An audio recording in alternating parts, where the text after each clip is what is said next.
അതിനൂതന hi tech സാങ്കേതിക വിദ്യകളോടെ വൻ നഗരങ്ങളെ പോലും വെല്ലുന്ന സൗകര്യങ്ങളുമായി നമ്മുടെ ചേലക്കരയിൽ naturals men's and kids beauty parlour, doctors tower, near bus stand, Chelakkara. Kothakurissi service സഹകരണ ബാങ്ക് കാർബൺ സന്തുലിത കാര്യാലയമായി ശനിയാഴ്ച പ്രഖ്യാപിക്കും. സഹകരണ വകുപ്പ് മന്ത്രി വി.എൻ. വാസവൻ ഉദ്ഘാടനം ചെയ്യുമെന്ന് ഭരണസമിതി വാർത്താ സമ്മേളനത്തിൽ അറിയിച്ചു.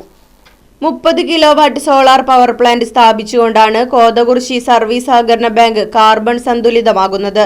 ആദ്യഘട്ടത്തിൽ 15 ലക്ഷം രൂപ ചെലവഴിച്ച് ബാങ്കിന്റെ പ്രധാന ശാഖയിൽ തന്നെയാണ് പ്ലാന്റ് സ്ഥാപിച്ചിട്ടുള്ളത്. അടുത്ത ഘട്ടത്തിൽ 13 ലക്ഷം രൂപ ചെലവിൽ ചളവറ, തൃക്കടീരി ബ്രാഞ്ചുകളിലും പദ്ധതി നടപ്പിലാക്കും. ഇതിന്റെ ഭാഗമായി ബാങ്കിൽ അനുബന്ധ പ്രവർത്തികളും നടപ്പാക്കിയിട്ടുണ്ടെന്ന് president K Mukundan, secretary A Geetha, vice president TP. Ramakrishnan, director P. Suresh Babu എന്നിവർ വാർത്താ സമ്മേളനത്തിൽ അറിയിച്ചു. ഒരു 30 kV സോളാർ പാനൽ സ്ഥാപിച്ചുകൊണ്ട് കാർബൺ സന്തുലിത എന്ന അഭിമാനകരമായ നേട്ടത്തിലേക്ക് വന്നിരിക്കുന്നു.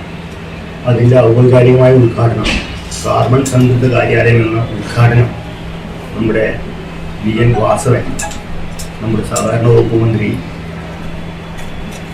ഫെബ്രുവരി 1-ാം തീയതി 12 മണിക്ക് ബാങ്കിൻ്റെ ഹെഡ് ഓഫീസിൽ വെച്ച് നിർവഹിക്കുകയാണ്.